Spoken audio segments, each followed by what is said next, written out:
మనం ఉండాలి. ఈ రోజుల్లో మనిషి జీవనం కొనసాగించడం చాలా కష్టమైపోయింది. ఒక మనిషి బయటికి వెళ్తున్నాడంటే సాయంత్రం ఇంటికి వస్తాడో తెలియదు, ఎలా వస్తాడో లేదో తెలియదు. అటువంటి భయంకరమైన దుర్దినాలలో గత సంవత్సరాలు చూస్తే చాలా భయంకరంగా ఉన్నాయి. 2 భయంకరమైన కోవిడ్లు దాటి వచ్చేసాం. ఎంతో భయంకరమైన సందర్భాలు జ్ఞాపకం చేసుకుంటేనే భయపడే సందర్భాలు, మనిషి కలిసే సందర్భాలు కాదు, మాట్లాడుకునే సందర్భాలు కాదు. తల్లి జాడ పిల్లక లేక రాసినట్టుగానే మనం చూసాం. అవన్నీ కూడా రక్త సంబంధాలకి బంధాలకి విలువ లేకుండా అయింది. ఆ రోజుల్లో మనిషి మాట్లాడితే వ్యాధి, పలకరించుకుంటే వ్యాధి, చావసిద్ధమైన ప్రజలను చాలా మందిని చూసాం. అవన్నీ మనం దాటి బయటకు వచ్చామంటే అది డాక్టర్ల తెలివితేటలు కాదు, వ్యాక్సిన్ బలం కాదు, కానీ దేవుడే ఆ వ్యాధిని గద్దించాడు, మన దేవుడు ఒడ్డులేశాడు. దేవునికి స్తోత్రం. అందరం చెబుదాం హల్లెలూయా. దేవుడు మనకు క్షేమం ఇచ్చాడు కనుక మనం క్షేమంగా ఉన్నాం. ఒక గొడుగు కింద ఉన్నట్లుగా మనం ఉన్నాం. కానీ విచారం ఏంటంటే ఈరోజు చాలా మంది కూడా దేవుడు చేసిన కార్యాలను గుర్తు పెట్టుకోరు.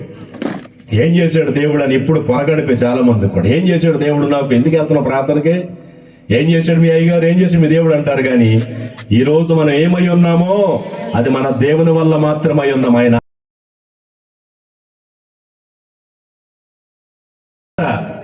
ఆయన సెలవు లేకుండా మనిషి భోజనం చేయలేడు, భోజనం తయారు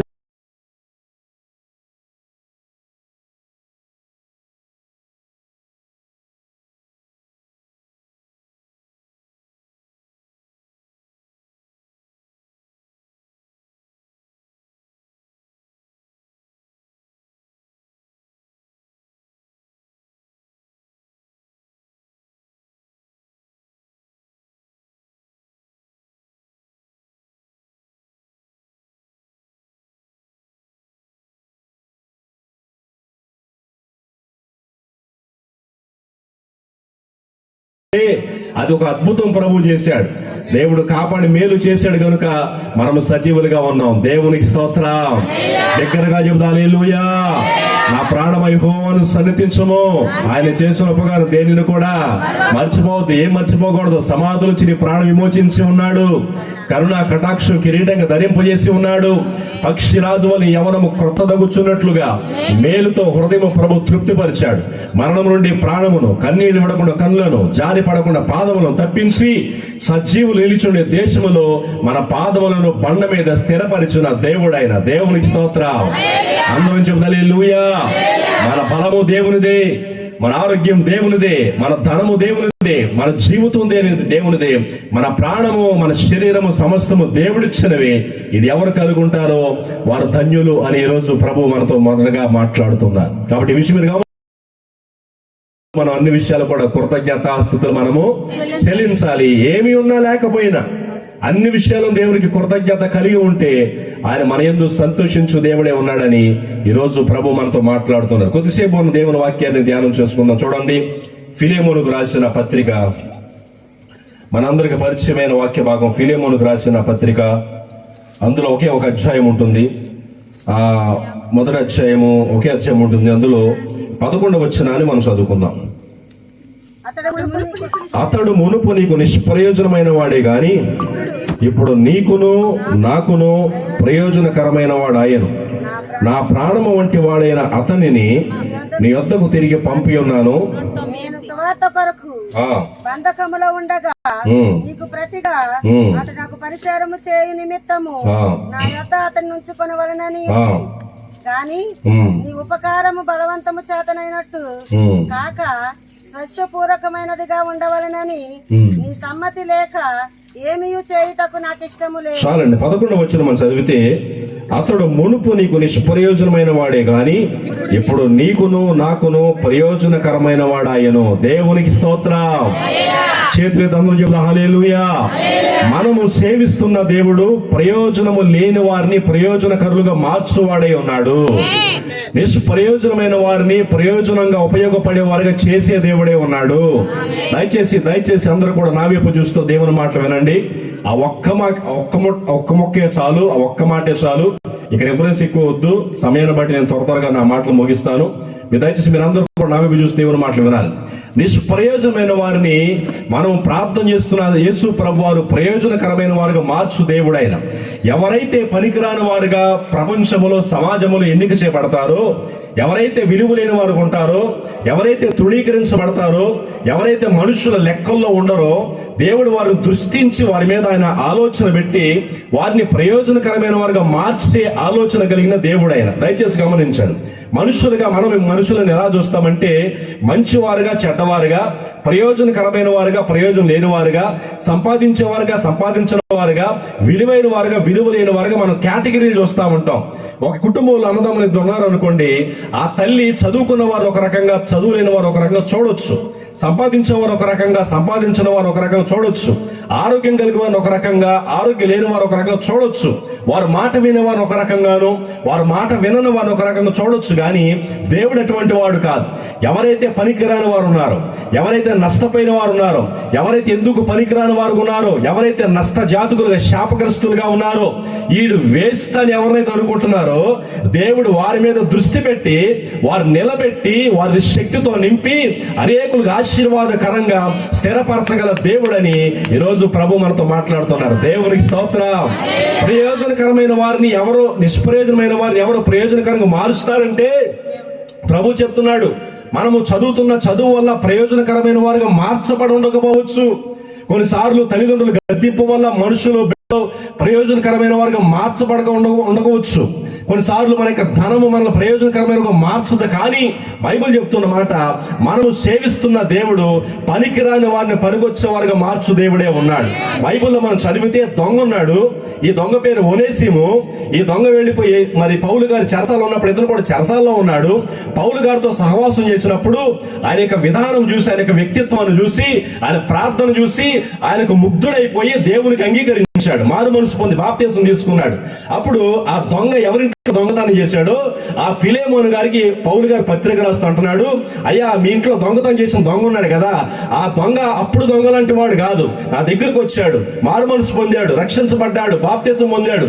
ఒకప్పుడు దొంగలాగా చూసేప్పుడు దొంగలాగా చూడమాక, అతను నా దగ్గరకు వచ్చి రక్షించబడ్డాడు కనుక నీకు ప్రయోజనకరమైన వాడిగా మార్చబడ్డాడు. ఒకప్పుడు వేస్ట్ గాడే, ఒకప్పుడు పనికిరాని వాడే, ఒకప్పుడు దొంగగా జీవించిన వాడే, ఈ రోజు మాత్రము రక్షించబడ్డాడు. నాకు నీకు దేవునికి ప్రయోజనకరమైన వాడిగా మారాడని సాక్ష్యం చెబుతా ఉన్నాడు. దేవునికి స్తోత్రం. అది ఎవరు మార్చారు ప్రయోజనకరమైన వారి కంటే? దేవుడే మార్చాడు. ఒక వ్యక్తి, వినండి, ఒక వ్యక్తి తలరాత బ్రతుకు ఎవరు మారుస్తారంటే దేవుడే మారుస్తాడు. ఒక వ్యక్తి తలరాత మార్చేది తల్లిదండ్రులు కాదు. ఒక వ్యక్తి నష్టజాతకుడుగా, శాపగ్రస్తుడుగా, ఏ పని చేసినా కానీ అందులో లాభం లేనివాడుగా, ఆశీర్వాదం లేనివాడుగా, మేలు చూడని వాడు ఉంటే గనక ఆ వ్యక్తిని ఎవరు మారుస్తారంటే బైబిల్ చెప్తున్నమాట, దేవుడే ఆ వ్యక్తిని మారుస్తాడు. ఈ సమాజంలో, మీ కుటుంబంలో ఎవరు పనికిరాని వారుగా, వేస్టుగాలుగా, చెత్తలాగా, ఎందుకు యోగ్యులుగా ఎంచబడిన వారికి ఎవరైతే ఉన్నారో వారిని దేవుని చేతికి అప్పగిస్తే, ఆ వ్యక్తి ప్రభు యొద్దకు వస్తే, ప్రభు పాదాల మీద పడితే, ప్రభువును ఆశ్రయిస్తే గనుక పనికి రాని వారిని పనికొచ్చే వారుగా చేయడం మాత్రమే కాదు, అనేకులకు పని ఇచ్చేవాడుగా దేవుడు చేయగలవాడే ఉన్నాడు. దేవునికి స్తోత్రం. అందరూ చెప్తారు హల్లెలూయా. ఏమన్నా బైబిల్లో కానీ ఉన్నాడు, ఆయన పేరు ఎబ్బేజు అండి. కాబట్టి ఏం పేరండి అమ్మా? ఎబ్బేజు. ఆ సహోదరులందరిలో కూడా చాలా చిన్నవాడు. వాళ్ళ అమ్మగారు పెట్టిన పేరు ఎబ్బేజు. ఎబ్బేజు అంటే అర్థం వేదన పుత్రుడు. ఏంట పేరు? లెక్క అయితే ఎలా పెట్టాలి? ముద్దుల కొడుకు, మంచి కొడుకు, దీవించబడిన వాడు, అటువంటి పేరు పెట్టాలి కదా. తల్లి పెట్టింది వేదన పుత్రుడు అంటే దానికి అర్థం నేను అనుకుంటాను బైబిల్లో లేదు కానీ బహుశా పుట్టంగా లేదో ఒక విపత్తు జరిగింది, వాళ్ళ తండ్రి చనిపోయి ఉంటాడు, ఏదో నష్టం కలిగింది, ఏపు గారికి వచ్చిన శోధనలు వచ్చి ఉంటాయి, ఏదో కీడు వచ్చింది. ఆ కీడును గుర్తు చేసుకుంటా కొంతమందికి 77 తుఫాన్లో పేర్లు పెట్టారు కదా, వీడు తుఫాన్లో పుట్టినాడు అంటారు కదా. అలాగా ఆ సందర్భంలో ఏ నష్టములను పుట్టాడు కనుక ఆ తల్లి ఏం పేరు పెట్టిందంటే ఎబ్బేజు పేరు పెట్టింది. వేదన పుత్రుడు అని పేరు పెడితే అతడు వేదన పుత్రుడిగా జీవించుట అది దేవుని చిత్తం కాదు. అతడు వేదన పుత్రుడిగా జీవించుట తనకు కూడా ఇష్టం లేదు కనుక తను ఆలోచించుకొని నేను ఎందుకు వేదన పుత్రుడిగా ఉండాలి, నేను ఎందుకు నష్టజాతుడిగా ఉండాలి, నేను ఎందుకు శపించబడిన వాడికి ఉండాలి, నేను ఎందుకు మా సహోదరుడి కంటే చిన్నగా ఉండాలి అని ఆలోచించి ఒక దైవిక రోషం తెచ్చుకొని, ఒక కోపాన్ని కూడబెట్టుకొని అది తల్లి మీద చూపించకుండా దేవుని వద్దకు వెళ్ళి పాదాలు గట్టిగా పట్టుకొని, అయ్యా నన్ను దీవించు, నా సరిహద్దులు విశాలపరచు, నీ చెయ్యి నాకు తోడుగా ఉంచు, ఏ కీడు రాకుండా తప్పించు అని ప్రార్థన చేస్తే దేవుడు ఎబేజు ప్రార్థన ఆలకించి తన సహోదరులు దీవించబడిన స్థాయి కంటే కూడా పై స్థాయికి దేవుడు లేపి విశేషించబడిన రాయి మూలక తలరాయినట్లుగా ఎబేజు ఆశీర్వదించి అనేకులు దీవెనకరంగా ప్రభు స్థిరపరిచాడు. దేవునికి స్తోత్రం.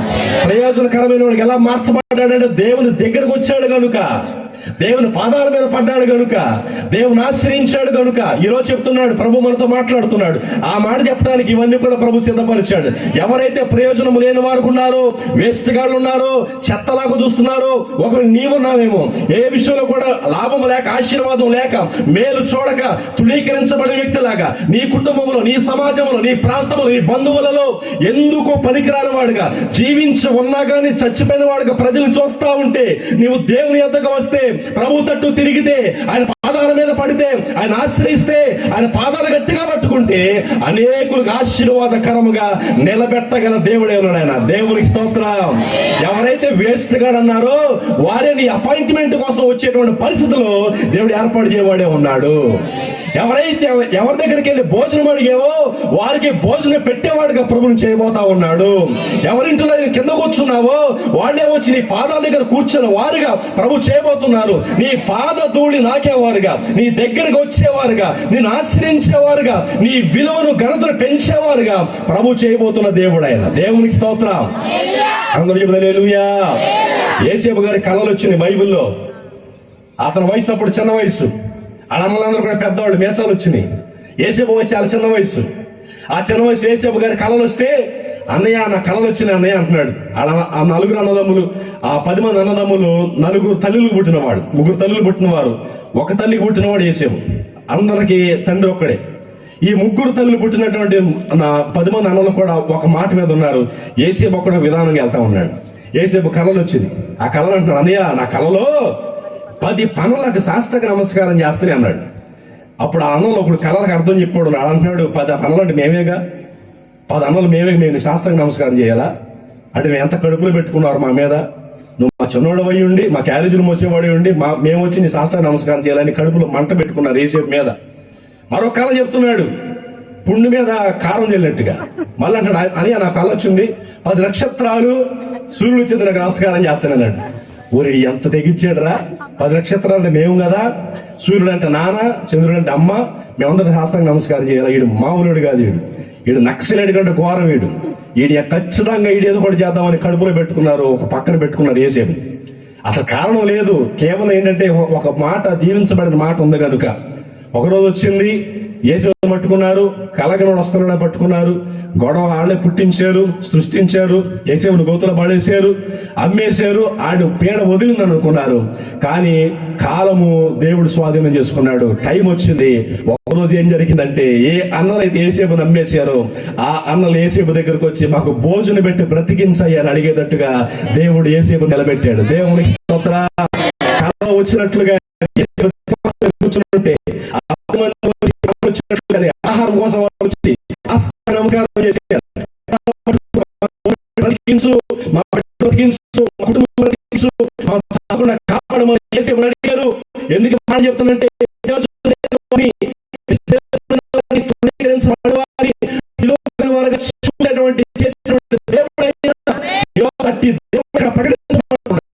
నీ కుటుంబం ఇవ్వలేని వాడు కాదు.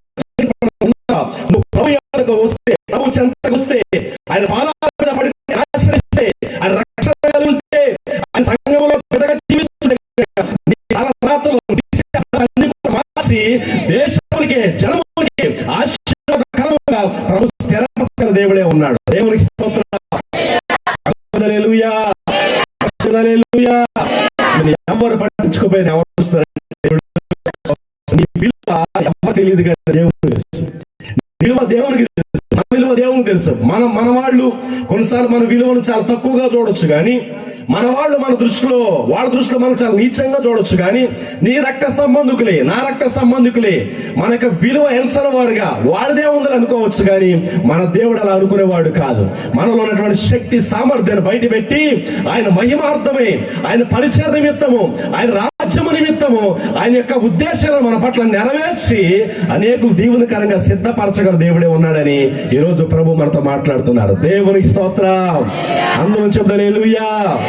ఏమంటే దేవుడు రాజును చేద్దాం అనుకున్నాడండి. సౌలు యెష్షయి కుమారులు ఒకరిని రాజును చేద్దాం అనుకున్నాడు. అయితే దేవుడు బెత్లెహేము పంపించాడు. బెత్లెహేము వెళ్ళిన తర్వాత ఆ యెష్షయి కుమారులందరూ విచారణ చేస్తూ ఉండగా యెష్షయి కుమారు పిలవమన్నాడు. భక్తుడైనటువంటి ప్రవక్త సమూయేలు పిలవమన్నాడు. ఆ పిలవమన్న కుటుంబ సభ్యులందరూ కూడా మంచి మంచి ఆజానుబాహులు, అందగాళ్ళు, బలవంతులందరూ వస్తూ ఉన్నారు. వారు చూసి ఇతడేనేమో దేవుడు చెప్పిన రాజు, దేవుడు రాజు అవుతాడని చెప్పాడు కదా, ఇదిగో యెష్షయి బిడ్డలు ఒకరు, ఇతడేమో పెద్దవాడేమో, రెండోవాడే, మూడోవాడేమోనని తొందరపడుతూ ఉండగా దేవుడు అంటున్నాడు కదా సమూయేలుతో, సమూయేలు పై రూపం చూస్తున్నావు, వారిని ఎంచుకోవాలా, వారిని కోరుకోవాలా, ఒకడున్నాడు, ఆ చివరి వాడిని పిలిపించు, అతన్ని కోరుకున్నవాడని చెప్తే అప్పుడు సమూయేలు అడుగుతున్నాడు కదా యెష్షయిని, అయ్యా నీకు ఎంతమంది పిల్లలు? 6, 7. మరి 6 పిలిచావు, 7వాడేడి? ఆడెక్కడ గొర్రెలు కాసుకుని ఆడు కూడా పిలవన్నాడు. అప్పుడు అతను వచ్చినప్పుడు దేవుడు మాట్లాడుతాడు, ఇదిగో ఇతన్ని కోరుకున్నవాడు, ఇతన్ని పిలుచుకున్నవాడు, ఏర్పాటు చేసుకున్నవాడు, నా అభిషేకం, నా ఆత్మ, నా ప్రణాళిక, నా తలంపు, నా యొక్క ఉద్దేశము ఇతని మీద ఉంది, నువ్వు లేచి అభిషేకం చేయమని చెప్తే వారి సహోదరులందరి ఎదుట దావీదుకు అభిషేకం జరిగింది. ఆ దేశానికి చక్రవర్తిగా దేవుడు దావీదుని ఏర్పాటు చేశాడు. దేవునికి స్తోత్రం. అందులో చెప్తాను హల్లెలూయా. దేవుని వినడం మాట చెప్తున్నా, కొన్నిసార్లు మన వాళ్ళు అంటారు వీడికి ఈ చాలులే అని అనుకుంటారు, ఇతనికి పోస్ట్ సరిపోద్ది, ఇతనికి స్థానం సరిపోద్ది, ఇతనికి ఉద్యోగం సరిపోద్ది, ఇతనికి స్థితి సరిపోద్ది, ఇలా ఉండేవాటికి ఇలాగే ఉండాలనుకుంటారు. కానీ మనము ప్రార్థన చేస్తున్నవాడు అలా అనుకునేవాడు కాదు. ఆయన ఉద్దేశం మన పట్ల నెరవేర్చి అనేక ఆశీర్వాదకరముగా, ప్రయోజనమైన వారుగా, ఉపయోగపడేవారుగా, దీవెనకరముగా, దేశమునకు దీవెనకరముగా, చాలరుగా, పాడేవారుగా, ప్రసంగికులు, అభిషేకం కలిగిన వారుగా, అనేక దీవెనకరముగా, దేవుని పరిచయంలో మందసం మోసాలుగా సిద్ధపరచగల దేవుడే ఉన్నాడు. ఒక కాలేజీలో బాగా చదివే తీసుకుంటారు, ఒక ఉద్యోగంలో ఎక్స్పీరియన్స్ ఉన్న వారిని తీసుకుంటారు. కానీ దేవుడు అటువంటి వాడు కాదు. ఎవరు వేస్ట్ గాళ్ళు, ఎవరు పనికిరాని వారు, ఎవరు బలహీనులు, ఎవరు తృణీకరించబడ్డారో, ఎవరు మూలనున్నారో, ఎవరు దక్కున్నారో, ఎవరు శాపగ్రస్తులో వారిని పిలిచి కలిగి పరిశుద్ధపరిచి ఆయన ఆత్మతో నింపి మహిమ ఐశ్వర్యము పెట్టి వారిని ఉద్దేశంతో నింపి రాజ్యములకు ఆశీర్వాదకరముగా నిలబెట్టేది దేవుడే ఉన్నాడు. ఆయన దేవునికి స్తోత్రం. ప్రయోజనకరమైన వారుగా మనం మార్చబడాలి. దేవుని సన్నిధిలో ప్రయోజనకరంగా మార్చబడతాం. ఇది మనం నిష్ప్రయోజనమైన వారు ప్రయోజనకరమైన వారుగా మార్చబడాలంటే అది ప్రభు ద్వారా మాత్రమే సాధ్యమవుతూ ఉంటుంది.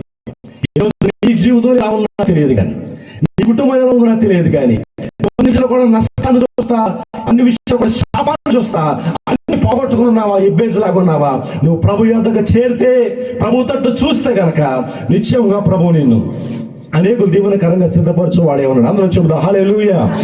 అందరూ చెబుతా హల్లెలూయా. ఒక కుమ్మరివాడి దగ్గర ఒక మట్టి ఉందంటండి. ఆ మట్టిని తీసుకున్నాడంట. ఆ మట్టిని తీసుకుని ఆ మట్టిని సారి మీద పెట్టాడు. ఆ సారి మీద పెట్టి తిప్పుతా ఉన్నాడు. ఆ సారి మీద పెట్టి తిప్పిన తర్వాత కొంతకాలానికి, కొంత సమయానికి ఆ మట్టి కొండ అయింది. ఆ కొండ అయిన తర్వాత ఆ మట్టిని అమ్మాడు. అది ఒకరు కొనుక్కున్నారు, భుజం మీద పెట్టుకుని తీసుకెళ్తా ఉండగా దారిలో ఆ కొండ మాట్లాడుతుందంట ఆ కొనుక్కున్న వ్యక్తితో. అంటుందంట, అయ్యా నా యజమానుడా, నా కథ చెబుతా వింటావా అన్నాడు. సరే దారిలో ఖాళీగా ఉన్నాను, ఎవరు మాట్లాడేవాళ్ళు లేరు, ఈ కొండ మాట్లాడుతుంది ఏంటి, సరే మాట్లాడు చెప్తూ అన్నాడు. అలా మాట్లాడుతూ ఉండగా ఆ కొండ చెప్తుందండి, నేను మట్టిగా ఉన్నాను, నన్ను తీసుకొచ్చి యజమానుడు నన్ను తీసుకొచ్చి సారి మీద పెట్టాడు, నాకు బాగా కళ్ళు తిరిగిపోయినాయి, నేను వాంతులు చేసింది, నాకు చాలా ఇబ్బందికరంగా ఉంది, నేను చాలా బాధపడ్డాను అన్నట్ట. తర్వాత నన్ను బాగా తొక్కాడు, నన్ను బాగా నలిపేశాడు, నాలో రాళ్ళని కూడా పారేసాడు, నా ఒళ్ళంతా కూడా బాగా పులిసిపోయింది అని చెప్పిందని. తర్వాత తీసుకెళ్లి సారి మీద పెట్టాడు, నా కళ్ళు తిరిగిపోయింది, నాకు సరిగ్గా ఆరోగ్యం బాగాలేదని చెప్పిందంట. తర్వాత నన్ను పెట్టి నాలో ఉన్న లోపాలను కూడా తీసేసాడు, నన్ను ఇది ఒక రూపంలాగా తయారు చేశాడు, తీసుకెళ్ళి పక్కన పెట్టాడు, ఎండలో బాగా మార్చాడు, ఎండలో బాగా నిలబెట్టాడు, నేనేంటో చాలాసేపు బాధపడ్డాను, ఎండలు నిలబడ్డాను అని చెప్పిందంట. ఆ తర్వాత మళ్ళీ ఏం చెప్తుందంటే, వచ్చిన వాళ్ళందరూ కూడా నేను కొడతా ఉన్నారు, నన్ను ఇలా చూస్తా ఉన్నారు. చాలా మందిని ముట్టికాయలు వేశారు. ఏంటి నా బ్రతికేలా అయిపోయింది అనుకున్నాను. నన్ను సారి మీద పెట్టాడు, నన్ను పిసికాడు, నన్ను ఇలా తొక్కేశాడు, నన్ను కాల్చాడు, నన్ను ఎండలో పెట్టాడు. అందరూ వచ్చి నన్ను కొడతా ఉన్నారు ఏంటని అనుకున్నాను. నా బ్రతికి ఎందుకేలా ఉంది అనుకున్నాను. కానీ ఒకరోజు నువ్వు వచ్చావు. నువ్వు వచ్చి నాకు ఒక డబ్బు ఇచ్చి, నాకు కొంత డబ్బు కట్టి నన్ను తీసుకెళ్తాను. నాకు అప్పుడు అర్థమైంది. నన్ను తీసుకెళ్ళినప్పుడు నాకు అర్థమైంది నన్ను ఎందుకు యజమానుడు కొట్టాడు, నన్ను ఎందుకు నా యజమానుడు దాని మీద నిలబెట్టాడు. నాకు విలువ రావాలని, నేను ఉపయోగపడాలని, నాలో విలువ ఉందని, నాలో రూపంలో నన్ను విలువ కలిగి చేయాలని ఆయన సారి మీద పెట్టి ఆయన చేతులతో రూపం ఏర్పాటు చేసి ఈ రోజు నాకు గొప్ప పాత్రగా చేశాడు. ఈ రోజు నన్ను కోరుకుంటాడు. నాకు అంత సంతోషం ఉందో సంతోషం చూడలేక చూసి ఆనందించి చెప్తున్నాను.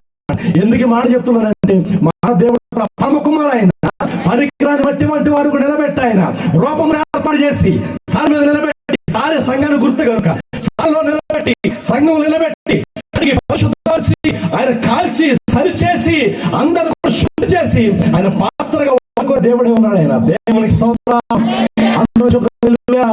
ఏ కుల మత భేదం దేవునికి అవసరం లేదు, చదువు అవసరం లేదు, జ్ఞానం అవసరం లేదు, సామర్థ్యం అవసరం లేదు. ప్రభు ఎత్తుకు వస్తే ఉన్న బలంగా ప్రభు ఎత్తుకు వస్తే నా జీవితం మార్చయ్యా. నేను ప్రయోజనకరమైన ఉండాలి ప్రభు. నా కుటుంబానికి దీవెనకరంగా ఉండాలి, నా పిల్లలకు దీవెనకరంగా ఉండాలి, నా ప్రాంతానికి దీవెనకరంగా ఉండాలి. నేను ఆశీర్వదించబడిన వ్యక్తిలాగా ఉండాలి. నేను నష్టపోకూడదయ్యా. నన్ను కన్నవారు దీవించబడాలి, నన్ను కన్నవారు సంతోషించాలి, వారు సంతోషించాలని దేవుడు నేను అనేక ఆశీర్వాదకరముగా నిలబెట్టగల దేవుడే ఉన్నాడు. దేవునికి స్తోత్రం. అందరం చెప్తా హల్లెలూయా. ఒకసారి చెప్తా హల్లెలూయా. కాబట్టి నేను 17 సంవత్సరాలు రక్షించబడ్డానండి. నా వయసు అప్పుడు 17 సంవత్సరాలు. 17 సంవత్సరాల వయసులో అప్పుడే డిగ్రీ అయిపోయింది. 17 ఏళ్ల వయసులో బాప్తీసం తీసుకున్నా మా తాతయ్య గారి దగ్గరికి వెళ్ళి. అప్పుడు అసలు ఎందుకు పొందే నాకే తెలియదు. ఏదో మా బంధువులందరూ, మా అమ్మగారి తరపున మా మేనమావలు, పెద్దమ్మలు, పెదనాళ్ళు, తాతలు అందరూ సేవకులే.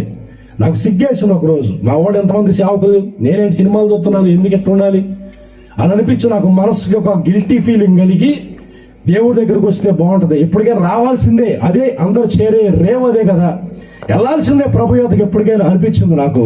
17వ ఏటే 2007 సంవత్సరంలోనే నేను బాప్తీసం పొంది ప్రభు యొద్దకు వచ్చాను.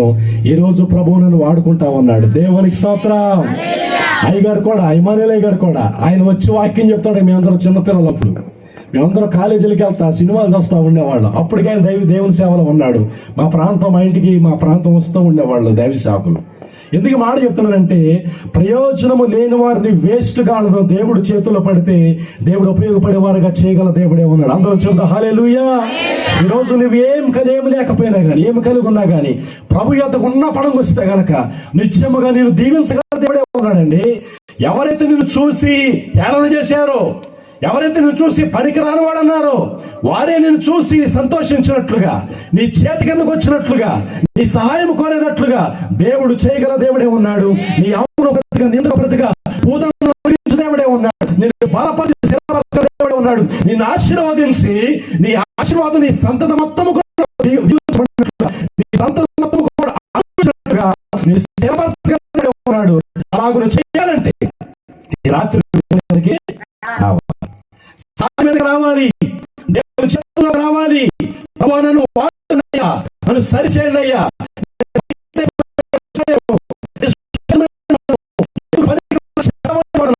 నన్ను దర్శించండి ప్రభు అని ప్రార్థన చేస్తే ఆయన కనికరాన్ని బట్టి, కృపను బట్టి ఆయన నిలబెట్టి సిద్ధపరిచి నువ్వే చూస్తావు. నువ్వు ప్రభు యొద్దకు వస్తే, ప్రభు పాదాల మీద పడితే నేను అనేక దీవెనకరంగా సిద్ధపరచగల దేవుడు మాట్లాడుతున్నారు. ఏమీ ఉన్నా లేకపోయినా కానీ నీ జీవితం ప్రభు చేతుల్లో పెట్టి, నీ యవ్వన కాలంలో ప్రభు యొద్దకు వస్తే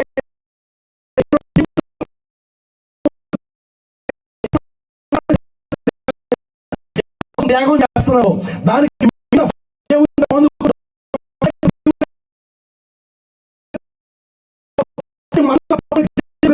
పంట పోగొట్టుకున్నావా, ఆస్తి పోగొట్టుకున్నావా, ఆశీర్వాదం పోగొట్టుకున్నావా, ఆరోగ్యం పోగొట్టుకున్నావా, కుటుంబాలు పోగొట్టుకున్నావా, పోగొట్టుకున్నావా, చేరితే ఆయన పాదాల మీద పడితే, ఆయన సన్నిధికి వస్తే, బ్రతుకు దేవునికి అప్పగిస్తే జీవితం మార్చి నూతన సృష్టిగా చేయగల దేవుడే ఉన్నాడు ఆయన. బైబిల్ మనం చూస్తున్నాం, సౌలుని తన బ్రతుకు ప్రభు చేతిలో పెట్టాడు. కింద పడేస్తే ఎవడవయ్యాను అని అడిగాడు. నీవు హింసిస్తున్న యేసునని చెప్పాడు. వెంటనే తన దృష్టి పోయింది. దేవుడు దర్శించాడు, కళ్ళు ఇచ్చాడు. వెంటనే బాప్తిసం పొందాడు. తన జీవితం ప్రభు చేతిలో పెట్టాడు. 14 పత్రికలు రాశాడు. సంఘానికి దేవుని ఉన్నాడు. దేవుడు సువార్త ప్రకటన చేశాడు. అపొస్తలుడు, మంచి సాక్షిగా జీవించాడు. ఈ రోజు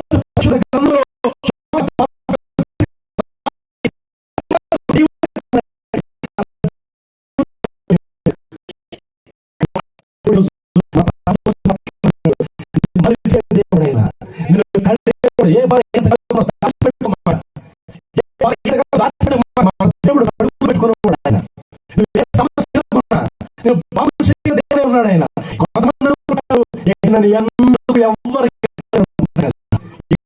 కొంతమంది అటువంటి వేస్ట్ జీవితం కూడా వాడుకోగలడు ఆయన.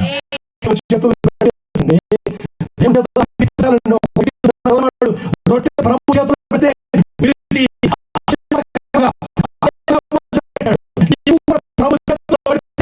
ఒక మంచి వ్యవసాయ గురించి చేతులు పడితే, ఒక మంచి దేవుడు చేతులు పడితే, ఒక గొప్ప దేవుడి చేతులు పడితే, వడ్డంగి వారి కుమారుడు చేతుల్లో పడితే ఆయన చక్కగా దేవుడైనా, దేవుడైనా ఏది మూర్ఖత్వం కలుగుతున్నావు, ఎక్కడ ముడుతున్నావు, అవి విడిచి కొట్టి చేసి అందమైన పాత్రగా, యోగ్యమైన పాత్రగా, అద్భుతమైన పాత్రగా, జీవనకరమైన పాత్రగా మార్చగల దేవుడే ఉన్నాడు. దేవునికి స్తోత్రం. ప్రతివాడైనా మోషే దేవుడు ఏం చేసి చెప్పండి, దేవుడు ఏం చేశాడు? వాడుకోలేదా? అయ్యా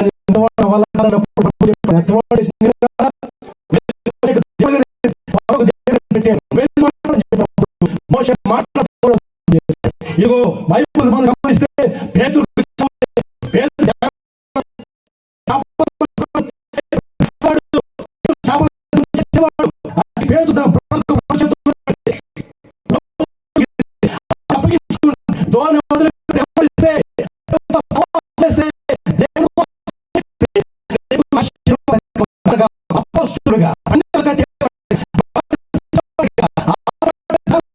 దేవుడు పేతురుని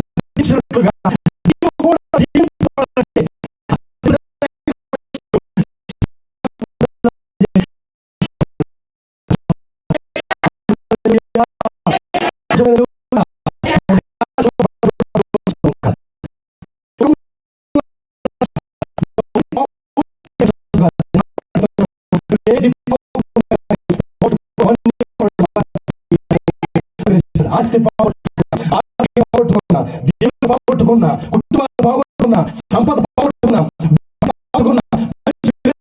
పోగొట్టుకున్నా, ఏది పోగొట్టుకున్నా కూడా అన్ని మరలా నువ్వు దుఃఖపడాల్సిన అవసరం, నీ దుఃఖం వెళ్ళిపోయిన రోజు దగ్గర వచ్చేసింది. నీ దుఃఖం సమాప్తం.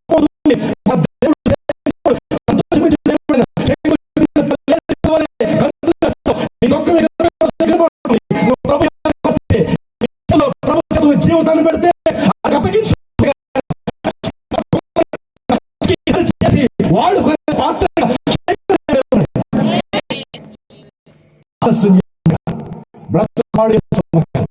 నీ జీవితాన్ని కట్టే దేవుడు ఈ రోజు బిడ్డలు ప్రభు చేతుల్లో ఒక వ్యక్తి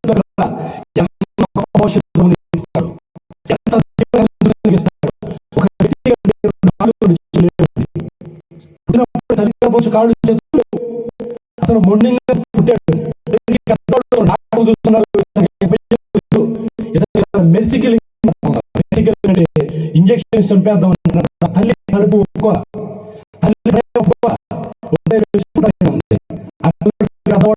కానీ తన పనులను చేస్తా ఉంది. స్కూల్కి వెళ్ళి పిల్లలు హేళన చేస్తా ఉన్నారు.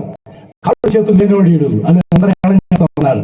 ఎక్కడికి వెళ్దామా ఒక్కవే, ఎక్కడికి అదే బయటికి వెళ్ళాడు. కాలేజీకి స్కూల్కి వెళ్తే చాలా బాధపడేవాడు. లోకమంతా అని సహాయంతో ఒక కాలువ దగ్గరికి వెళ్ళి కాలువ అని చెప్పాడు. ఆ కాలువ దగ్గరికి తీసుకెళ్ళిన తర్వాత ఫ్రెండ్ చెప్పకుండా చచ్చిపోతామని, ఏంటంటే ఇంతకాలం బ్రతికినలా తిరిగి నా జీవితం వచ్చి కాలువలు దిగేసి చనిపోదాం అనుకున్నప్పుడు ఒక హస్తం వచ్చి ఆ వ్యక్తిని ముద్దులు పాడేస్తే ఒక స్వరం వింటున్నాడు. ఏమన్నాడంటే,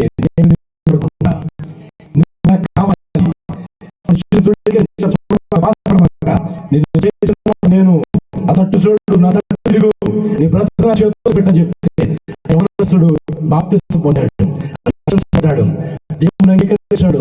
ఈ రోజు ప్రపంచ దేశాలని కూడా సువార్త చెప్తున్నాడు. నీకు ఉజీసనుడు ఆ దైవజనుడు మనం వస్తే, జగన్ ముఖ్యమంత్రి కొన్నప్పుడు ప్రాంతం వస్తే అనేక ఆశకరంగా నిలబడ్డాడు. అనేకులు సంఘాలు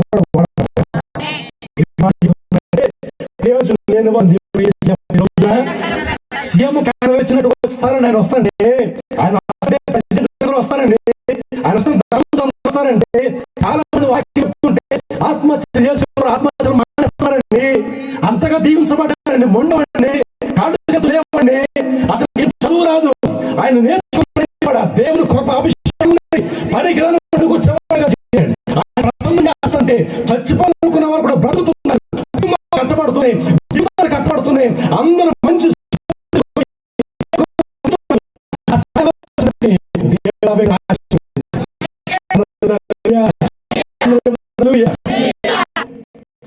ఒకరోజు పెళ్లి చేసుకున్న ఆలోచించినంట ఆయనకి.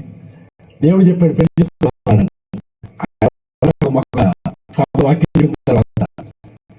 దేవుడు పెళ్లి చేసుకుని చెప్పాడు. నమ్మండి, చెప్తున్నా, సుమారుగా 1,00,000 మంది మీటింగ్ లో 2,000 మంది చెప్పారు. 2,000 పెళ్లి అంటే వాళ్ళలో దేవుడు ఒక అమ్మాయిని పెళ్లి చేస్తున్నాడు. 3 మగబిడ్డలని అన్నాడు. 3 మగబిడ్డలు ఉన్నారు. ఇప్పుడు అతను మీరు చూడండి, మీరు గూగుల్ కొట్టండి, మీకు ఉజీసని కొట్టండి, 3 మగబిడ్డలు ఉన్నారు. దేని కోసం పడుతున్నాడండి. ఏముండే దగ్గర బలంగా ఉన్న చేతులు కాళ్ళు ఏం లేదు, కానీ ఎలా సాధించాడంటే తనేం లేదు, తన వెనకాల దేవుడు ముందు నడుచుకున్న దేవుడు కనుక, యెహోవా దేవుడు బలపరచడు కనుక, దేవుడు కలిగిన శ్రేష్టమైన వ్యక్తిని స్కూల్లో కాలేజీలో దేశములకి కన్నులకి ఆశీర్వాదముగా కదిలించేవాడు. ఏదో మాట్లాడుతున్నాడు.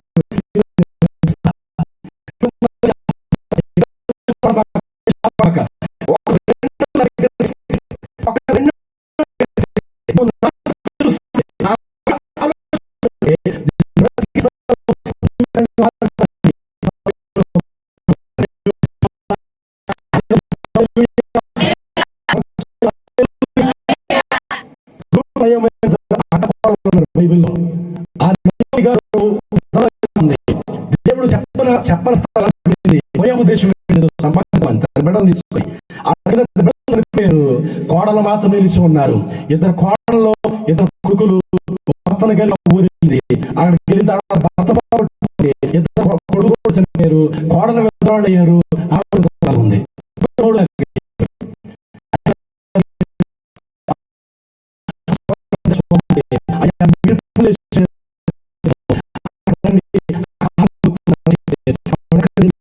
వస్తూ ఉండగా అంటుంది,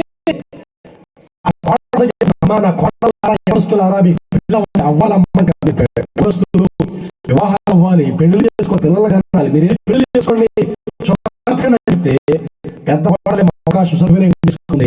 వెనక్కి చూడకుండా వాళ్ళ దేశానికి వెళ్ళిపోయింది. కానీ చిన్న కోడాలంటారు కదా, దేవుడే దేవుడే నా దేవుడు, నువ్వు ఎక్కడ సత్తున్నా అక్కడే సత్తా, నువ్వే ఊళ్ళో ఉంటా, నువ్వు ఎక్కడ వాళ్ళ అత్తగారు వెంబడించింది, వాళ్ళ కలువ చేసుకుంది. దగ్గర ఏముంటుంది ఆశీర్వాదం? కాలం తన జీవితం కోసం ఆలోచించింది. అత్తగారు వచ్చింది, వచ్చింది, ఒక పొలంలో పగిలింది. యజమాని చూశాడు, దగ్గర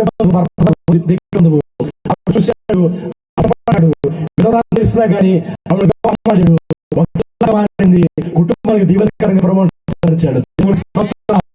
2 అడుగులు ఎప్పుడైతే ముందుకేసిందో, 2 అడుగులు ముందుకేసి ఎప్పుడైతే బెత్తలు ఏమొచ్చిందో ఆవిడ జీవితం చిగురించిందండి. ఆవిడ జీవితం చిగురించింది. ఆవిడ ముద్రాలు, ఆవిడ నయోమి వారి అత్తగా ఏం చేయలేదండి, నా వల్ల కాదండి. కానీ దేవుడు దృష్టించాడు. ఎప్పుడైతే బెత్తలు ఏమైపోయి వేసిందో ఆవిడ ఎలాగైతే చిగురించిందో నీవు కూడా ప్రభు ఈ మందిరం అడుగులు వేస్తే, దైవ అడుగులు వేస్తే ప్రభు కావాలని సంకల్పిస్తే కనుక ఎలా వచ్చాలని దేవుడు కాదైనా నేను మారుస్తాడు, కలుగుతాడు, పరిశుభ్రపరుస్తాడు, సిద్ధపరుస్తాడు. లాఠీలు మార్చిన వారిని, పోలీసులు మార్చిన వారిని, డాక్టర్లు మార్చిన వారిని, ఇదిగో లాయర్లు మార్చిన వారిని, వారిని దేవుడు మార్చగల దేవుడు. మార్చి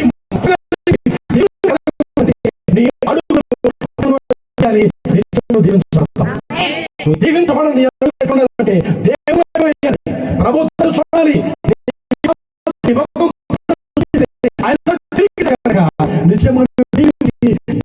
సిద్ధపరచగల దేవుడే ఉన్నాడు. అందరూ చెప్పండి హల్లెలూయా. అందరూ చెప్పండి హల్లెలూయా. నిష్ప్రయోజనమైన వారిని ప్రయోజనకరమైన వారికి మార్చగల ఏమంటే స్టోవట్పడం తెలుసండి, తెలుసా? తెలుసా స్టోవట్పడం? తెలుసా? స్టోవట్పడం చెన్నై రూట్ లో స్టోవట్పడం. ఆ స్టోవట్పడం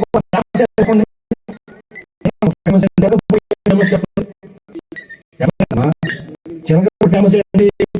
బంగారం. అవునా? గుంటూరు ఫేమస్ ఏంటి? కారం. విజయవాడ ఫేమస్ ఏంటి? కృష్ణా నది. ఏదైతే ఫేమస్ ప్రాంతం ఇప్పుడు ఎవరుంటారు అక్కడ? ఒరిజినల్ తర్వాత భయంకర దొంగలు, పెద్ద పెద్ద గోండ రౌడీలు, ముదురు అందరూ భయంకర దొంగలు ఉంటారు ప్రాంతంలో. ఆ దొంగ పెట్టిన ఎంత కొట్టినా, ఎంత శిక్షించిన ఎవరు మారలేదండి. ఒక్క దైవజనుడు బైబిల్ పట్టుకుని ప్రాంతం వెళ్ళాడు, అక్కడ సువార్త చేశాడు. ఆ దొంగలందరూ కూడా మారారు. దొంగలందరూ కూడా ప్రభువుని అంగీకరించారు. అక్కడ మందిరం కట్టబడింది. అక్కడ దేవుని పని జరుగుతూ ఉంది. దొంగలు రక్షించబడ్డాయి. భర్త మారారు. ఆ దొంగల్లోనే ఈరోజు 100 మంది సేవకులు లేరు, 10 సంఘాలు కట్టబడ్డాయి. ఆ దొంగలోనే సేవకులు లేరు, గొప్ప గొప్ప సేవకులు వాడబడుతున్నారు. దేశం దీవెనకరంగా ఉన్నారు. స్వార్థపరమైంది. ఎలాగైందంటే ఆ ప్రాంత వాసులందరూ కూడా దేవుని చెంతగా వచ్చారు. అందరూ చెప్తారు హల్లెలూయా. హల్లెలూయా. దేవునికి అసాధ్యమైనది కూడా లేదు. దేవునితో వచ్చే వారిగా మార్చగలిగిన ఎంతకాలం చేస్తావు నువ్వు? నీకు ఇచ్చిన సమయం వృధా చేసుకోకుండా, నీకు ఇచ్చిన అవకాశం వృధా చేసుకోకుండా ఈ రోజు ప్రభు తట్టు తిరిగితే కనుక నేను దీవెనకరంగా సిద్ధపరచగల దేవుడే ఉన్నాడు. నీ విలువను పెంచే దేవుడే ఉన్నాడు. ఆయన నీ ఘనతను పెంచే దేవుడే ఉన్నాడు. ఎవరి ముందు సిగ్గుపడ్డావో, ఎవరి ముందు అవమానం చెందావో, ఎవరు చూసి నిన్ను ఏళన చేశారో వారే నోటి మీద వేలేసుకునేవారుగా, వారిని గౌరవించేవారుగా, వారిని సిగ్గుపడేవారుగా నేను చేయగల దేవుడే ఉన్నాడు. ఆయన దేవునికి స్తోత్రం. అందరం చెబుదాం హల్లెలూయా. అందరం చెబుదాం హల్లెలూయా. ఒక దైవ సేవకుడు వివాహమైంది. వివాహమైన కొత్తలో ఆ బంధువులందరూ అతను చాలా నీచంగా చూసేవాళ్ళు. సేవ చేసేవాడు, ఈడు సంఘాల మీద బతికేవాడు, డబ్బుల మీద చందాల మీద బతికేవాడు. ఇతను ఉద్యోగం లేదని చాలా తృణీకరంగా చూసేవాళ్ళు వారి బంధువులు. ఎందుకంటే వాళ్ళ బంధువులందరూ కూడా గవర్నమెంట్ జాబులు ఉన్నాయి. ఇతను చాలా నీచంగా చూసేవాళ్ళు. ఒకరోజు పెళ్ళైన దైవజనుడికి వివాహమైంది. తన భార్యతో మా ఇంటికి భోజనంకి రమ్మని ఫోన్ చేశారు. అరే రారా, మా ఇంటికి భోజనం చేద్దాం రారా అన్నారంట. అనేసరికి సర్లేని తన భార్యతో సంతోషంగా వెళ్ళాడు. ఇంటికి వెళ్ళేసరికి ఎవ్వరు లేరు. పనివారికి అప్పగించి భోజనం పెట్టమని చెప్పేసి పనివారికి అప్పగించాలి. అందరూ డ్యూటీకి వెళ్ళిపోయారు. చాలా సిగ్గుపడ్డాడు, బాధపడ్డాడు. తన భార్య ముందు అవమానం అయిపోయింది, దుఃఖపడ్డాడు. భోజనం చేయకుండా భార్యను తీసుకుని మరలా బస్సు ఎక్కేసి ఇంటికి వచ్చేసాడు. చాలా దుఃఖపడ్డాడు. కొన్ని సంవత్సరాలు అయిపోయినాయి. ఈరోజు ఆ దైవజనుడు హైదరాబాద్ లో వాక్యం చెప్పి బయటకు వస్తుంటే వేల మందిల నుంచి ఎవరు తృణీకరించారో, ఎవరు హేళన చేశారో, ఎవరు అన్నారు ఆ దైవ సేవకుని చూద్దామని కారు కోసం క్యూలో నిలబడ్డారంట. క్యూలో నిలబడి చూస్తున్నారంట. ఆయన వెళ్తే డోర్ తీసి ఏంటి మా పెద్దమ్మలాగా ఉంది, మా పెద్దనాన్నలాగా ఉందని చెప్పేసి అడిగితే చూడంగాలి ఏంటి ఇక్కడ ఉన్నారంటే, అయ్యా ఏమి లేదు మిమ్మల్ని చూద్దామని వచ్చాం. నీ జాబ్ ఏమైంది, ఆ రోజు నీ మాట్లాడేమేంటి అంటే, దేవుడు అన్ని కూడా ఏం చేసి చెప్పండి, అలా క్రింద తారుమారు చేశాడు. ఆయన తారుమారు చేయగల దేవుడు ఆయన. తారుమారు చేస్తాడు. అన్ని కూడా నీ బ్రతుకు తారుమారు చేస్తాడు. పెంట కొప్పని పైకి లేవనెత్తాడు. ఆయన దీవెనకరంగా సిద్ధపరుస్తాడు. రూపురేఖలు మారుస్తాడు, రూపం మారుస్తాడు, పరిస్థితి మారుస్తాడు. మారాముద్రంగా మార్చు దేవుడైనా. చేతులు తీగ మార్చగల దేవుడైనా. దుఃఖం సంతోషం మార్చగల దేవుడైనా. కీడును ఆశీర్వాదంగా మార్చగల దేవుడైనా. లేమిని దేవునిగా మార్చగల దేవుడైనా. అన్నిటిని మార్చు దేవుడు. సకల సృష్టికర్త చేతుల్లో పడితే నిత్యముగా నువ్వు దీవించబడతావని ప్రభువు నీతో మాట్లాడుతున్నారు. దేవునికి స్తోత్రం. అందరం చెప్తారు హల్లెలూయా. అందరూ చెప్తారు హల్లెలూయా. దేవుని చేతుల్లో పడిన వారు ఎవరు నష్టపోలేదండి, ఎవరు సిగ్గుపడలేదండి, ఎవరేం పోగొట్టుకోలేదండి. ప్రభు చేతులకు తన జీవితం అప్పగించిన వారందరూ కూడా నిత్యముగా దీవించబడ్డారండి. నువ్వు దీవించబడాలంటే ప్రభు చేతుల దగ్గర రావాలి. నువ్వు నామకర్తగా కాదు. నువ్వు బయట ఎందుకు నిలుస్తున్నావు? నువ్వు లోపల కనుక రక్షించబడాలి, మారు మనసు పొందాలి, నీ జీవితం ప్రభు చేతుల్లో పెట్టాలి. అయ్యా నా బ్రతుకుని చేతుల్లో పెడతాను అయ్యా అని ప్రభు సన్నిధిలో ప్రార్థన చేస్తే నిత్యముగా నీ బ్రతుకును మార్చి దీవెనకరంగా సిద్ధపరచగల దేవుడే ఉన్నాడు. ఆయనను మార్చినట్లుగా నీ అడుగులు ఎటు పడాలి చెప్పండి? ఎప్పుడు ఎటు పడాలండి? ఎప్పుడు ఎటు పడాలి? దేవుని వైపు పడాలి. నీ అడుగులు దేవుని వైపు వేస్తే చాలు నేను అనేకులకు ఆశీర్వాదకరంగా నిలబెట్టగల కృప నీ పట్ల దేవుడు కలిగి ఉన్నాడు. దేవునికి స్తోత్రం. అందరూ చెప్తారు హల్లెలూయా. నా తలంపుల కంటే మీ తలంపులు, మీ తలంపుల కంటే నా తలంపులు ఉన్నతమైన ప్రభు చెప్పాడు. ఆకాశ భూమికి ఎంత వ్యత్యాసం ఉందో నీ తలంపుల కంటే నా తలంపులు అంత వ్యత్యాసం కలిగిన ప్రభు చెప్పాడు. ఈరోజు నేను అనుకున్నాను ఒకరోజు హోటల్ మేనేజ్మెంట్ చేద్దాం, ఒక హోటల్లో సర్వర్గా ఉందాం, ఒక 5 స్టార్ హోటల్లో మంచి జాబ్ చేసుకుని ఉందాం అనుకున్నా. కానీ అది ఆయన చిత్తం కాదు, అది ఆయన తలంపు కాదు.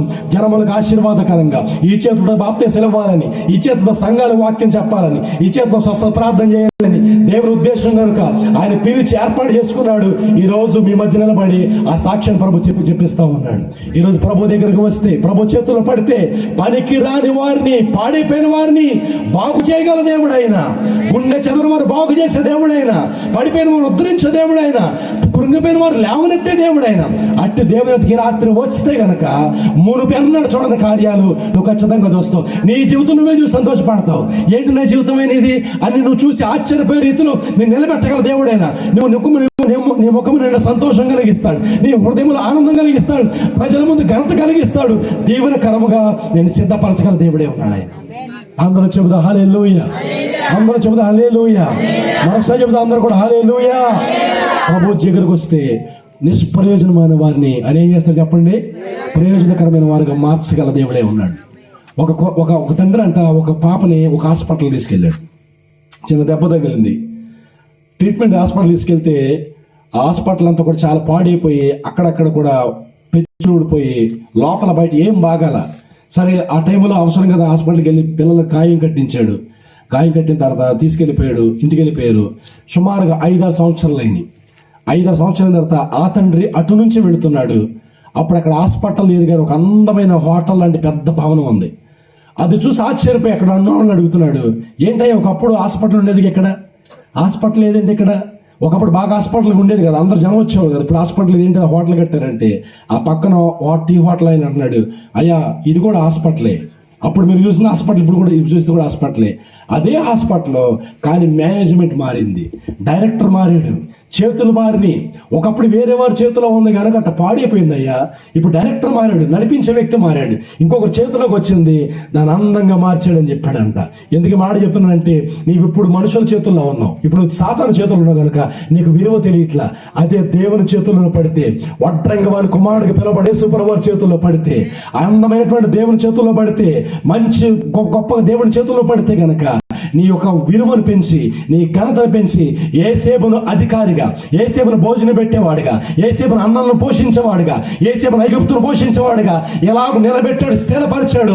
నేను కూడా స్థిరపరచగల దేవుడే ఉన్నాడు. ఆయన పోగొట్టుకున్న ఘనతను, ఆశీర్వాదమును, సమస్తమైన దీవెనలను మరలా నీకు అనుగ్రహించి నేను స్థిరపరచగల దేవుడైనా. అలా చేయనట్లుగా ఈ రాత్రి ఒకటి ప్రభు చేతులు పెడతావా? ప్రభు నీ బ్రతుకు అప్పగిస్తావా?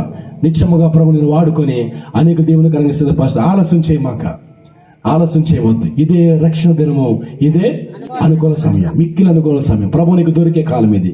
నిన్ను సరిచేద్దామని ప్రభు నీతో మాట్లాడుతున్నాడు. నీ బిడ్డను బాగు చేద్దామని నీతో మాట్లాడుతున్నాడు. నువ్వు ప్రభు యొద్దకు వస్తే ఈ రాత్రి ప్రభుత్వంలో ప్రార్థన చేస్తే నిష్ప్రయోజనమైన కుటుంబాలను ప్రయోజనకరంగా మారుస్తాడు. ప్రార్థన చేస్తావా? ప్రభువుని అడుగుతావా? ప్రభు చేతుల జీవితం పెడతావా? అనేక దీవెనగా ప్రభు నిత్యముగా నేను స్థిరపరచగల దేవుడే ఉన్నాడు. దేవుడి మాటలను దీవించి ఆశీర్వదించును గాక. ప్రార్థన చేసుకుందాం. దయచేసి అందరి తలలో ఉంచినట్లయితే ప్రార్థన చేద్దాం. ఒక నిమిషం అందరం ప్రార్థన చేద్దాం. ప్రార్థన చేద్దాం. ఈ రాత్రి ప్రభు మనకి ఇచ్చిన మాటలు బట్టి సమయం పడుతుంది. ప్రార్థన చేద్దామా? దయచేసి అందరూ లేచి నిలబడదాం. ప్రార్థన చేద్దాం. ప్రభువా, ఈ రాత్రి మీరు మాతో మాట్లాడిన మాటలు బట్టి మీకు వందనాలయ్యా. ఎందుకు పనికిరాని వారిని, నిష్ప్రయోజనమైన వారిని, విలువలేని వారిని, తృణీకరించబడిన వారిని మీరు ఎన్నుకొని సరిచేసి బాగు చేసి వాడుకునే దేవుడు అయ్యా. మా బ్రతుకు ఎలా ఉందో, మా జీవితం ఎలా ఉందో అన్నిటిని అడిగిన దేవుడు అయ్యా. అయ్యా, మీరు మాతో మాట్లాడిన మాటలు బట్టి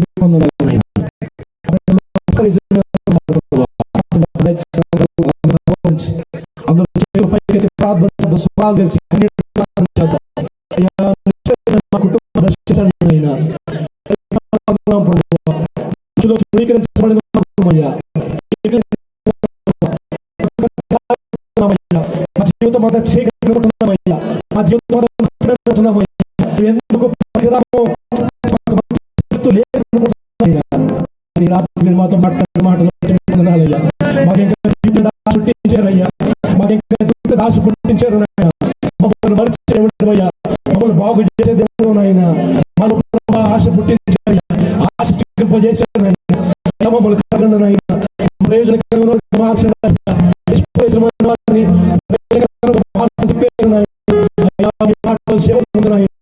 మేము విలువ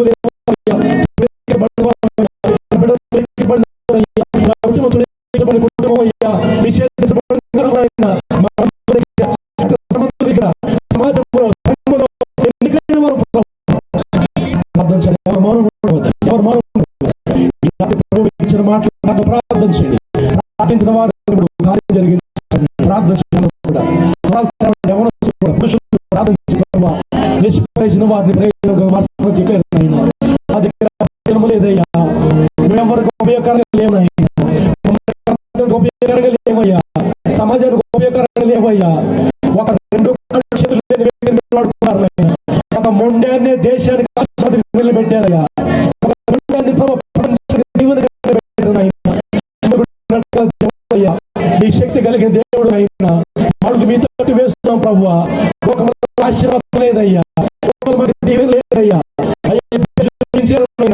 తన తల్లి పుత్రుడు చెప్పిందయ్యా, మీరైతే దీవించారు నాయన. అందరూ కన్నీటితో ప్రార్థన ఇదే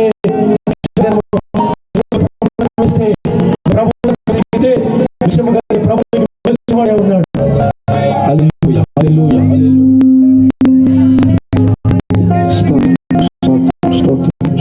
కొద్ది నిమిషాలు రాత్రి దేవుడు దాసులను మరుగుపరిచి తేటగా మనతో మాట్లాడుతూ వస్తున్నారు.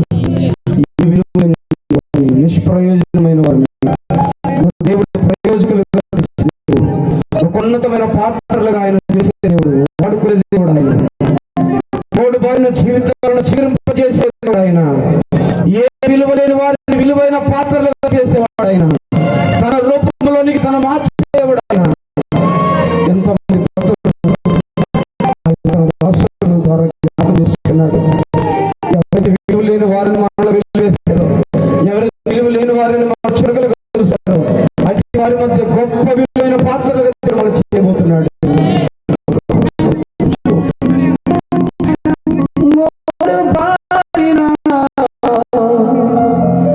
నా జీవితం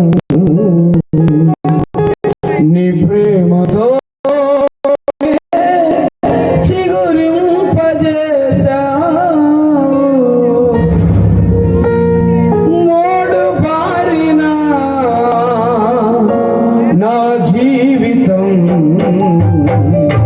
నీ ప్రేమతోనే చిగురింపజేశావు.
చేశావు, నాలోని ఆశలు విస్తరింపచేశావు. అవును, ఏ విలువ లేని మానవులను విలువైన పాత్రగా చేసేది ఆయన. ఈ రాత్రి మనం సంపూర్ణంగా మన జీవితాలను ప్రభువా, నేను నా యొక్క తెర మధ్య విలువ లేని వాడిగా ఉన్నానయ్యా, అర్హత లేని వాడిగా ఉన్నానయ్యా. పోరాడే నా జీవితాన్ని నువ్వు చిగురింపజేశావు. ఆమేన్.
దగ్గరకు వచ్చినప్పుడు, దైవజనుని మాటలు వినగలిగినప్పుడు తిమ్మని గురించి దేవుడు చెప్తున్న మాట, మునుపు నీకు నిష్ప్రయోజనమైన వాడే కానీ నీకును నాకును ప్రయోజనకరమైన వాడిగా మార్చబడ్డాడని దేవుని సేవకుని రాత్రి మరుగుపరిచి దేవుడు మాట్లాడుతున్నాడు. ఒకవేళ నీ జీవితంలో నువ్వు నిరాశపడుతున్నావు, నేను ఎవరికి పనికిరాని వాడిగా ఉన్నాను, నా జీవితంలో ప్రయోజనం లేని వాడిగా ఉన్నాను, ప్రయోజనకరమైన జీవితం నాలో నీ జీవితాన్ని చిగురింపగలిగిన దేవుడు, ఏ విలువ లేని ఆయన విలువైన పత్రికగా వాడుకోగలిగిన దేవుడు ఆయన. ఎక్కడైతే నువ్వు అవమానపరుచుకున్నావో, ఎక్కడైతే విలువ లేని వాడుకున్నాడో అక్కడే దేవుడు నా దేవుడు నిలబెట్టగలిగిన దేవుడు.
తండ్రి వారిగా అనేకలకు దీవెనకరమైన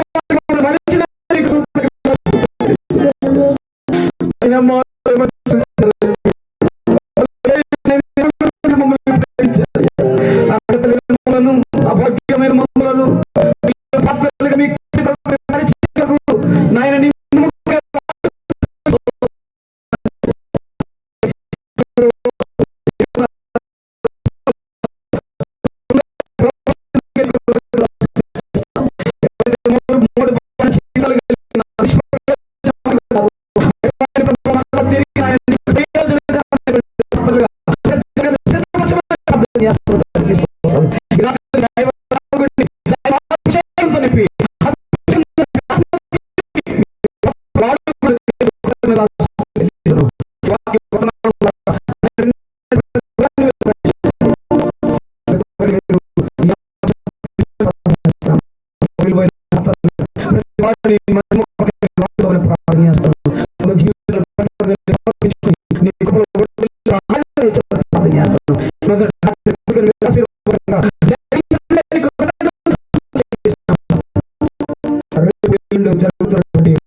చేయవలసిందిగా ప్రభు పేరిట మనం చేస్తాం.